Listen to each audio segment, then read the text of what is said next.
Shalom saudara-saudari yang terkasih di dalam Tuhan. Apa kabar hari ini? Saya percaya setiap kita sedang menjalani kehidupan yang penuh dengan tanggung jawab. Ada pekerjaan yang harus diselesaikan, ada harapan yang ingin dicapai, ada standar yang ingin kita penuhi. Tetapi di tengah semua itu, mungkin ada satu pergumulan yang diam-diam kita rasakan. Kita ingin melakukan semuanya dengan sempurna. Kita takut membuat kesalahan, kita takut mengecewakan orang lain, kita takut terlihat tidak cukup baik. Dan tanpa sadar, kita hidup di bawah tekanan yang berat. Tekanan untuk selalu sempurna. Hari ini firman Tuhan membawa kita kepada satu kebenaran yang sangat membebaskan. Dari 2 Korintus 12 ayat 9. Cukuplah kasih karuniaku bagimu, sebab justru dalam kelemahanlah kuasaku menjadi sempurna. Mari kita berdoa. Tuhan yang penuh kasih, kami datang kepadamu dengan hati yang terbuka. Engkau tahu setiap pergumulan yang kami simpan di dalam hati. Engkau tahu ketika kami merasa tidak cukup baik. Engkau tahu ketika kami berusaha keras untuk menjadi sempurna. Hari ini melalui firman-Mu, ajar kami melihat hidup dari perspektif-Mu. Lepaskan kami dari beban yang tidak Engkau berikan. Dan tuntun kami untuk menemukan kebebasan di dalam kasih karunia-Mu. Di dalam nama Tuhan Yesus kami berdoa. Amin. Saudara-saudari yang terkasih, ayat ini ditulis oleh Rasul Paulus, seorang rasul yang dipakai Tuhan secara luar biasa. Tetapi menariknya, Paulus tidak menceritakan tentang keberhasilannya. Ia justru menceritakan tentang kelemahannya. Paulus berkata bahwa ada sesuatu dalam hidupnya yang ia sebut sebagai duri dalam daging. Sesuatu yang membuatnya merasa lemah. Ia berdoa kepada Tuhan 3 kali agar penderitaan itu diambil. Tetapi Tuhan menjawab dengan cara yang berbeda dari yang ia harapkan. Tuhan berkata, "Cukuplah kasih karuniaku bagimu." Saudara-saudari, seringkali kita berpikir bahwa hidup yang diberkati adalah hidup tanpa kelemahan, tanpa kegagalan, tanpa kekurangan. Tetapi firman Tuhan menunjukkan sesuatu yang sangat berbeda. Dalam kelemahanlah kuasa Tuhan dinyatakan.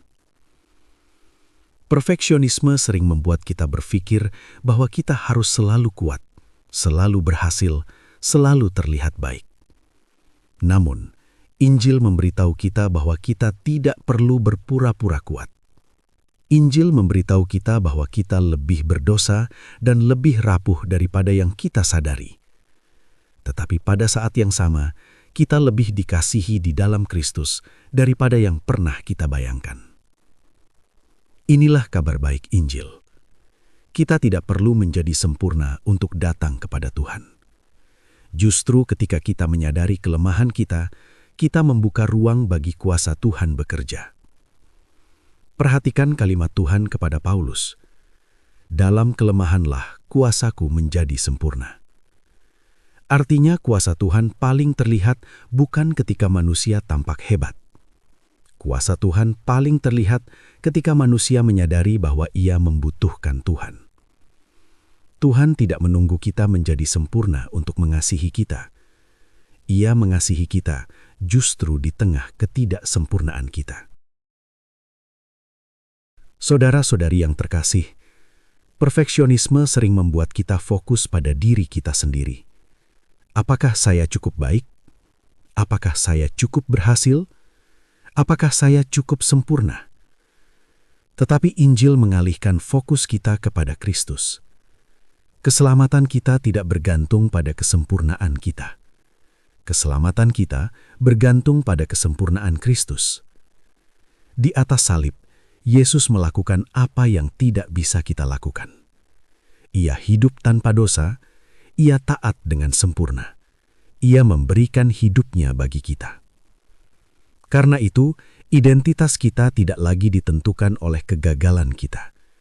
Identitas kita ditentukan oleh karya Kristus bagi kita.